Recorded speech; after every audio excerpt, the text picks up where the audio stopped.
for the Iranians, this is a day of huge significance because it's been nearly 35 years since this nuclear reactor in Bushehr was commissioned under the Shah of Iran in the early 1970s. And only today has the nuclear fuel been loaded into the reactor area, ready for it to start nuclear energy production of electricity.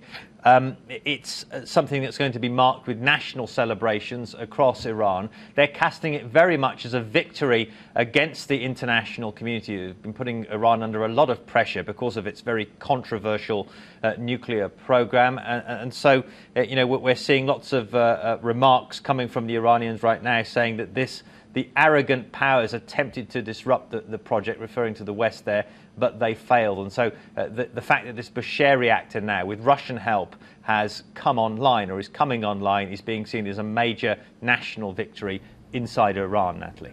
Yes, and the rest of the world has been watching Iran build a nuclear program. And as we said, as you mentioned, the UN watchdog is watching this. What is the significance for the UN watchdog group? What types of things are they looking at as Iran pushes forward?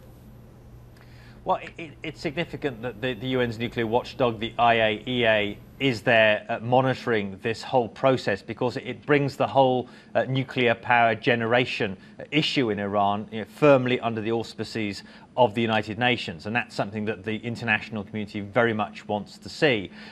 There's also been a great deal of concern about whether the nuclear material passed on by Russia to Iran for this nuclear station could be diverted in any way and perhaps used in any kind of clandestine Iranian nuclear military program. The Russians have been working very hard to allay those concerns. Not only are they providing the nuclear fuel, but when it's been used, they're also going to take back that fuel into Russia and reprocess it there. And so that severely limits the possibilities that the Iranians may have of diverting it for any kind of military uses now.